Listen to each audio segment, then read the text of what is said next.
오늘은 하나님을 감동시킨 자의 축복이라 이런 좀 주제를 함께 말씀을 나누고자 합니다. 오늘도 벌써 새해 셋째 주일 아침이 되었습니다. 한 주간도 하나님의 은총이 여러분의 그러한 이제 또 삶과 그리고 과정하는 모든 일들 위에 함께 하시기를 주님 여러분 간절히 축복합니다. 일명 별다방 스벅 스타벅스라고 하지요. 아마 단시간 내에 이 감성 경영 마인드를 가지고 세계적인 이제 이 커피 전문점으로 올라선 기업이 스타벅스입니다. 이 스타벅스는 단순히 어떤 커피 한 잔을 또 쿠키 하나 파는 이러한 이제 커피 전문점이 아니고요. 우아함과 그리고 고급스러움의 취향 그리고 독특한 문화와 그리고 감성 분위기를 함께 같이 커피와 더불어 판다고 그들은 이야기를 합니다. 그래서 그런지 저 같은 경우에는 오래 앉아서야 1시간 버틸 텐데 우리 젊은이들은 노트북과 더불어서 3시간, 4시간씩 이렇게 또 그곳에서 있는 모습을 보기도 합니다. 심리적인 만족감과 함께 더불어서 커피를 팔지요. 그러다 보니까 오늘날 현대의 이 교인들조차도 이제 교회에서 오래 머무르기 하기 위해서라면 교회도 성도들에게 편안함을 주는 교회가 되어야 된다 이야기를 하는 겁니다. 그래서 오래 머무르고 싶은 교회, 가고 싶지 않고 이 교회에서 더 있고 싶은 그런 분위기.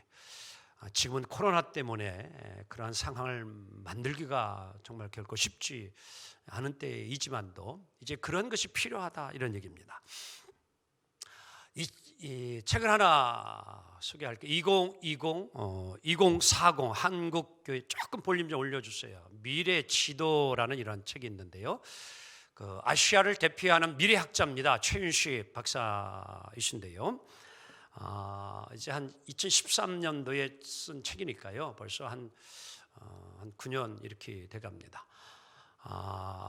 미래를 바라보고서 이제 한국 교회를 앞으로 이끌어갈 이제 30, 40 세대들이죠. 지금 이제 이들이 장차 이제 우리 한국 교회를 이끌어가고 사회를 이끌어갈 텐데 이들의 그런 이제 마인드, 감성의 색깔이 참 중요하다라고 이제 이야기를 합니다. 즉 자신들이 이제 너무 조금 올라갔어요. 몸담고 있는 이제 이 사회 그리고 자기들이 좀 표현하고 싶은 이런 욕구들이 있는데 이 사회와 조직을 향해서 이제 이들이 원하는 그 마인드가 있어요. 요즘 한 30, 40쯤 나이인데요. 이 메시지라고 하는 것입니다. 이제 스크린에 좀 올려놓았는데요.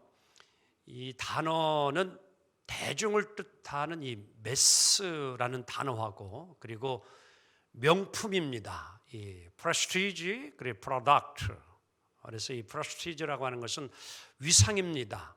폼 나는 거 이런 걸 원하는 거예요. 그리고 프로덕트라는 것은 상품, 제품이에요. 그래서 좀 내 자신을 좀 돋보이게 하고 좀 이렇게 멋있게 보이게 해주는 그 상품, 명품이죠 한마디로요.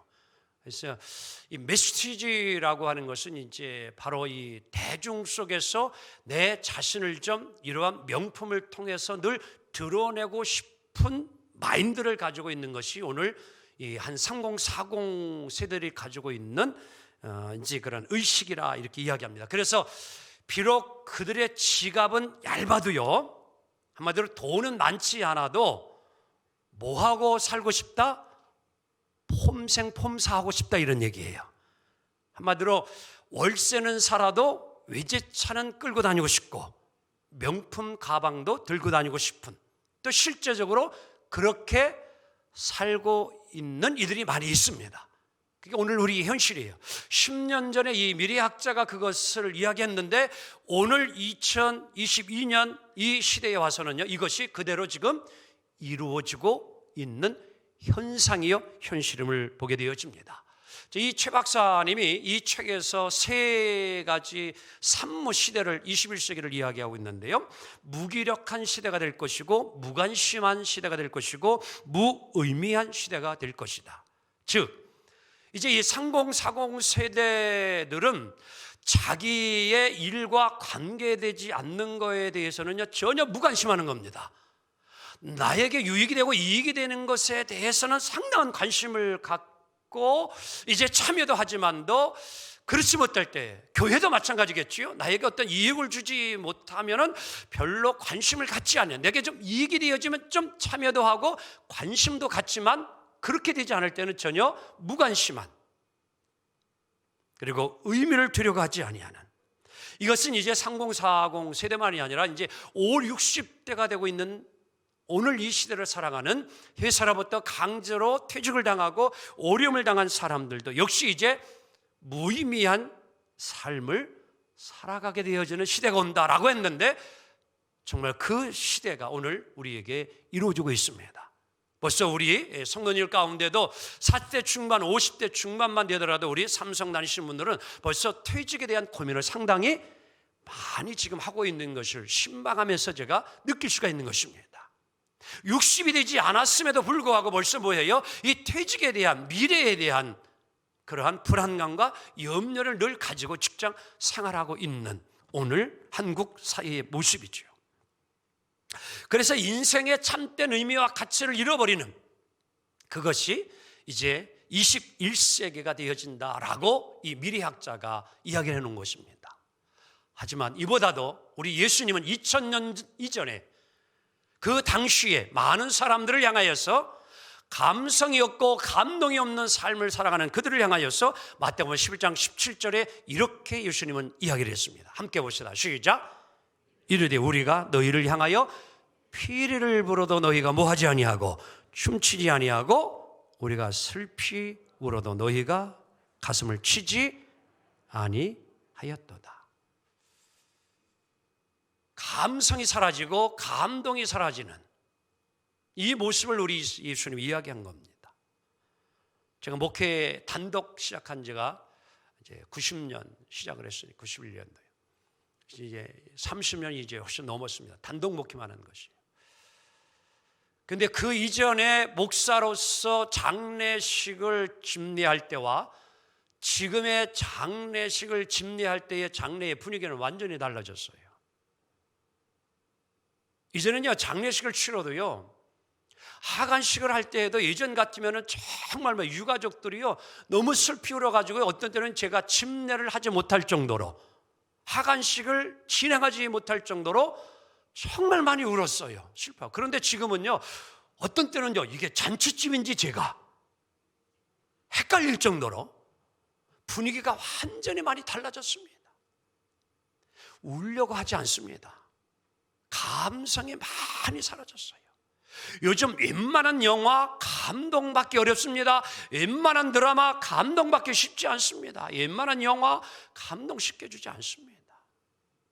이게 오늘 우리들이 살아가는 시대입니다. 그래서 더 자극적이 되어지고 더 폭력적이 되어지는 것이 오늘의 드라마여 영화가 되어질 수밖에 없습니다. 왜? 그렇지 않으면요 웬만하면은 사람들이 감동을 받지 않기 때문입니다.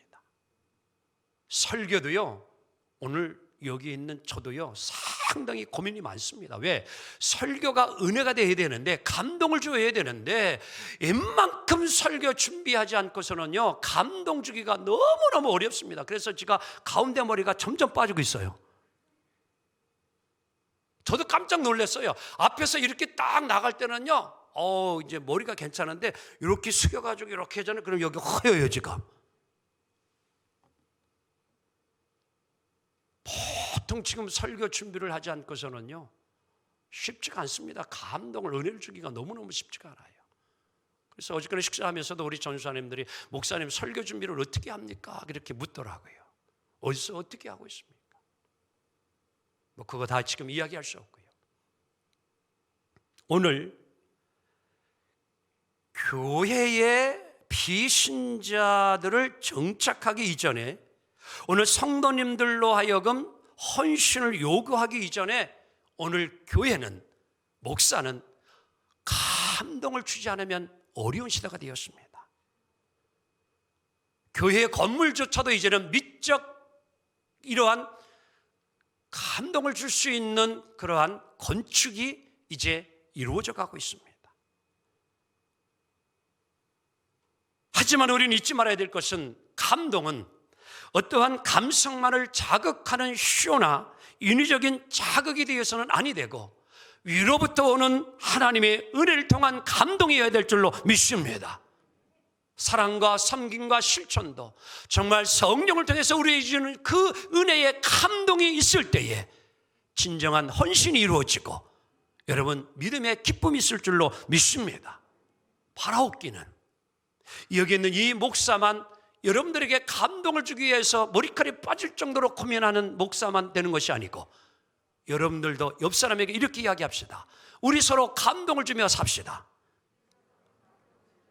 아멘. 감동은요 최고의 가장 좋은 선물이에요. 오늘 지도자와 국민, 부모와 자녀, 여와 야, 스승과 제자 사이에 있어야 될 것이 있는데 그것은 다름 아닌 뭐예요? 감동이 있어야 돼요. 감동받는 제자. 여러분 교육 이미 거기서는 더 필요 없습니다. 감동을 줄 수 있는 교사만 있다면 학교는 문제 없습니다. 감동이 있기 때문에 문제지요. 감동받는 자녀, 부모를 통해서 감동받으면요 가정에 왜 문제가 있습니까? 문제 날 이유 없습니다. 감동이 없기 때문이에요. 오늘 우리는 감동을 주는 삶을 살아야 합니다.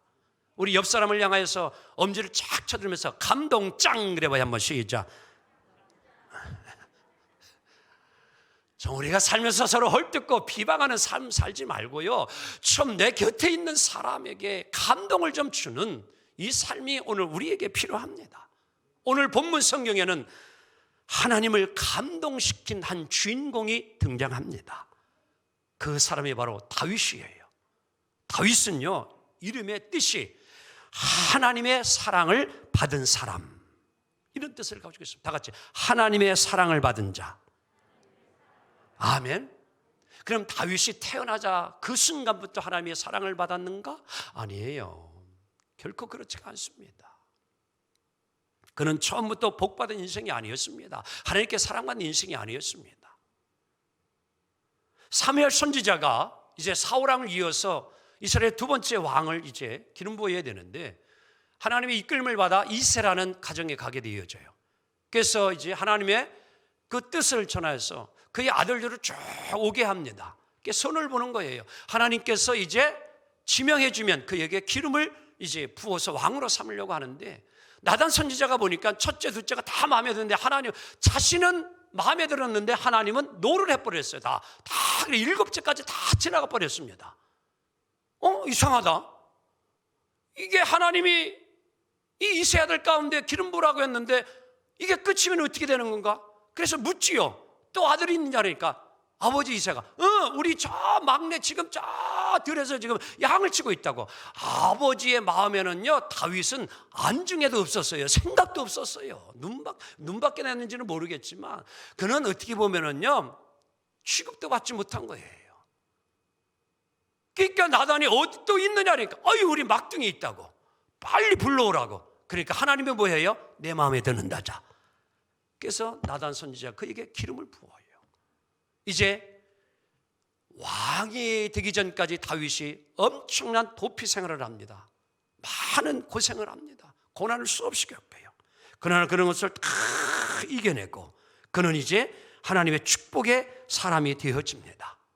어떻게 보면은 먼지와 같은 인생, 별 볼 일 없는 기억도 해주지 않았던 그 다윗이었는데 여러분 먼지도요 햇빛이 쫙 비치면은요 이게 반짝반짝거려요. 먼지도요. 먼지 우습게 보지 마세요. 태양빛만 비춰도요 먼지가 때로는요 반짝반짝해요. 별 볼 일 없는 다윗의 인생이었지만 하나님의 빛이 그에게 임할 때에 그는 빛나는 인생으로 쓰임받기 시작합니다. 그리고 하나님께 축복을 받아요. 어떻게 해서 이렇게 다윗이 하나님의 놀라운 축복을 받게 되었습니까? 다른 게 아닙니다. 이유가 있습니다. 그가 이제 왕이 되어지고 영토를 확장하고 수많은 적을 다 물리치고 또 자기 집 궁궐을 짓고 편안히 이제 지나게 되어지는데 문득 그 생각이 드는 거예요. 야, 나는 이 백향군과 같이 좋은 집에 머물고 살고 있는데 우리 하나님이 임재하는 하나님의 교회 법궤는 이제 천막과 같은 텐트 속에 있으니 이게 어찌된 일인가. 너무너무 다윗이 실상스러워. 자, 1절 2절 봅시다. 함께 시작. 여호와께서 주의 모든 원수를 무찌르사 왕으로 궁에 평안히 살게 하신 때에 왕이 선지자 나단에게 이르되 볼지어다 나는 백향목궁에 살거늘 하나님의 궤는 휘장 가운데에 있도다라는 거예요. 이게 다윗의 생각이고 마음이었어요. 나는 그 당시에 두로의 최고의 건축업자의 기술을 통하여서 정말 백향목으로 가장 좋은 건축자재로 멋지게 아름답게 훌륭한 이 궁궐에서 나는 사는데 하나님이라는 분은 저 별 볼 일 없는 그런 그냥 성막이나 텐트에 살고 있으니 너무너무 다윗이 죄송스러운 거예요. 그래서 내가 하나님의 집을 좀 지어드리겠다. 내가 보다 더 좋은 그런 집을 하나님께 지어서 하나님의 궤를 내가 좀 모셔야 되겠다. 그 마음, 그 생각을 다 가지니까요, 하나님이 그 마음을 하나님이 받으시고 감동을 해요. 그래서 나단 선지자를 다 부르더니만 그에게 가서 이러한 축복의 말을 해 주어라 라고 전해주는 거예요. 여러분, 한번 묻고 싶습니다. 여러분들이 사업도 잘 되고 장사도 잘하고 직장 내에서도 찡대거려 가지고 그냥 돈을 편해가지고 참 이제 아주 좋은 그런 이제 삶을 지금 살아가게 되었어요. 그러면 제일 먼저 여러분 뭔 생각이 들어요? 솔직히 지금 사는 집보다 더 좋은 집으로 이사 가야 되겠다라는 생각 들어오지 않아요? 또는 벌써 차 산 지가 5년 7년 됐는데 이제 또 좋은 새 차로 뭐 해야 되겠다, 이런 생각을 조금 더 안 해보셨나요? 우리 집에 TV를 좀 큰 걸 놓으면 QLED로 좀 틀어놔봐야 되겠다, 이런 생각 오지 않았나요? 그게 정상이에요. 저도 마찬가지예요. 우리가 편안하고 잘 되어졌을 때 과연 우리 하나님의 집 교회에 좀 필요한 것이 뭐가 없지 않나, 이런 생각 좀 들어오셨어요? 혹이나? 하나님이 하나님 이번에 우리 회사에서 보너스 2천만 원 3천만 원 주었는데 하나님 너무너무 감사합니다. 이번에 하나님 내가 교회를 위해서 좀 뭐 좀 하겠습니다, 이런 생각 좀 다윗처럼 싹 들어온 적이 있냐, 이런 얘기예요. 사랑하는 성도 여러분, 좀 우리의 삶 속에서도 하나님을 좀 감동시킬 만한 그런 삶이 있기를 원합니다. 오늘 다윗의 마음에 하나님이 감동을 받아요. 그 감동받으신 하나님이 다윗에게 축복해 주는 게, 자 5절 7절 이제 요점만 읽습니다. 내가 나를, 시작, 내가 나를 위하여 내가 살 집을 건축하겠느냐. 그 다음, 내가 이스라엘 자손을 애굽에서 인도하여 내던 날부터 오늘까지 집에 살지 아니하고 장막과 성막 안에 다녔나니. 그 다음, 너희가 어찌하여 나를 위하여 백향목집을 건축하지 아니했느냐고 내가 말하였느냐. 그 얘기잖아요. 내가 오늘날까지 너희들을 정말 노예로 살고 있던 그 당시에 모세를 통하여서 애굽에서 다 이끌어가지고 광야에서 먹여주고 입혀주고 마실 물 주고 다 구름기도 물결로 지켜주고 너희들 지금까지 잘 인도해줘. 그리고 나는 그냥 그러한 이제 장막 안에 늘 거하면서 늘 이끌어주고 오늘 너희들 이렇게 잘 살게 해주었는데 내가 너희들에게 내 집 줘달라고 이야기한 적이 있냐, 이런 얘기예요. 하나님 그렇게 한 적이 없다는 거지요. 한 번도 너희들에게 내가 내 집도 잘라고 내가 너희들에게 부탁한 적이 있느냐, 그렇게 하지 않았다 그랬는데, 그런데 오늘 다윗은 뭐예요? 먼저 뭐예요? 자원하는 마음 가지고 하나님을 생각하면서 하나님의 집을 잘 지어가지고 하나님을 좀 편히 잘 모시고자 하는 그 마음, 다윗이 너무너무 그 마음에 하나님이 감동받으셨다, 이런 얘기예요. 사랑하는 성도 여러분, 사람들도 살면서 감동을 받으면 어떤 일이 일어나는 줄 알아요? 부인이 남편에게 감동을 받으면 그날 저녁 반찬이 달라지는 거예요. 감동을 줘봤어야 할지, 감동을 안 주니 저녁 반찬이 달라지지 않지요. 좀 아내를 여러분들 감동을 시켜봐요. 그러면은요 정말 저녁 반찬이 달라지는 거라니까요. 남편을 감동시켜봐요. 밤 12시 새벽 1시에 왜 들어옵니까? 퇴근 시간 기다렸다가 바로 집으로 들어오는 거예요. 왜? 감동 먹었으니까. 집으로 빨리 오는 거라니까요.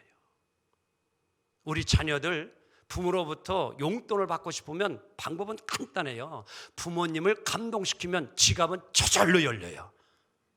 부모를 감동을 못 시키니까 지갑이 안 열리는 거지. 와가지고 용돈, 아이고, 좀 구두라도 바짝바짝 파리가 앉아도 미끄러져 죽을 정도로 좀 삐까바짝하게 닦아놓으면요 말을 하지 않아도 아빠가 딱 출가하면서 구두 신으려고 보니까 바짝바짝 빛이 나는 거야. 이야, 이거 누가 구두 닦았느냐? 아빠 나.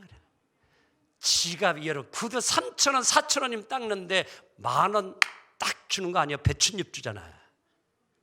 좀 지갑이 열리도록 감동을 줘야 되잖아요. 감동은 주지 아니하고 뭔가 얻기만을 원한다면 이게 여러분 우리의 생활에 뭐가 역사가 일어납니까? 사랑하는 성도 여러분이요, 좀 감동을 하나님께도 감동을 시키는 올 한 해의 우리 믿음 생활이 되기를 원합니다. 자 보세요. 감동받은 하나님 9절에 이렇게 축복해줘요. 시작. 내가 가는 모든 곳에서 내가 너와 함께 있어 내 모든 원수를 내 앞에서 멸했은즉 땅에서 위대한 자들의 이름같이 내 이름을 뭐하게 하리라? 만들어 주리라. 할렐루야. 16절에 가게 되어지면 내 침, 내 감은 영원히 이어지게 하고요. 그 다음에 뭐예요? 너의 왕위를, 너의 그 왕의 자리를 뭐예요? 자자손손 대대 내가 이어주리라. 할렐루야. 이 약속에 축복을 해주고 있습니다. 하나님이 뭐 받으시고요? 감동받으시고. 하나님 감동시킬 만하잖아요. 신구약 성경에 기독교 역사상 가장 수많은 사람들이 여러분 이제 기록되어 있지만도 영광스러운 이름을 가진 자가 있는데 그게 누구냐? 데이빗이에요. 예수님이 이 땅에 오실 때에도 유다의 다윗의 감을 위해서 왔다고 성경은 기록합니다. 성경에 여러분들 병을 고쳐가자 하실 때에도요 소경 바디메오가 메오가 예수님이 오시는 소리를 듣고 자기 자신의 질병을 고쳐달 때도 여러분들 예수여라고 부를 때 그 앞에다가 무슨 단어를 썼는 줄 압니까? 다윗의 자손 예수여 나를 불쌍히 여겨 주옵소서. 요셉의 아들 예수라 하지 아니하고요 까마득한 조상 다윗의 자손 예수여 나를 불쌍히 여겨 주옵소서. 그 이름에 그가 질병의 고침을 받습니다. 천사들의 나팔소리와 함께 주님이 이 땅에 오실 때에 여러분들 제рем의 주를 부르는 이름이 무엇인지 압니까? 오늘 본문 요한계시록 3장 7절에 이렇게 말씀하는 것입니다. 뭐라고요? 다윗의 열쇠를 가지신 이가 가라사대. 할렐루야. 열면 닫을 자가 없고 닫으면 열 자가 없느니라. 무슨 열쇠요? 다윗의 열쇠. 할렐루야. 옆 사람 오면서 이것은 마스터 키입니다. 그래 봐. 맞는 키라 이런 얘기예요. 다윗의 열쇠가 그 열쇠라는 거예요. 열면 닫을 자가 없고 닫으면 열 자가 없는 모든 것을 열고 닫을 수 있는 능력의 열쇠, 그것이 다윗의 열쇠. 이야, 얼마나 위대합니까? 하나님이 이러한 축복을 주신 거예요. 뭐 하니까? 하나님을 감동시키니까. 오늘 사랑하는 성도 여러분이요, 하나님을 좀 감동시키며 삽시다. 성경에서만이 아니라 오늘 세상에서도 여러분들 다윗의 이름은요 대단합니다. 이스라엘을 가보게 되어지면요 그의 다윗의 조각상 여러분 엄청난 모습을 위엄을 가지고 있어요. 이스라엘의 국기가 뭐예요? 데이빗 다윗의 별표를 가지고 있는 겁니다. 한 나라의 데이빗 다윗이에요. 그래서 많은 사람들이 이름을 짓고 싶을 때 이 다윗이라는 이름을 짓고 싶어요. 그래서 조용기 목사님도 한때는 조다윗 그러시더라고. 이 데이빗 이 이름이 위대하기 때문에 그래요.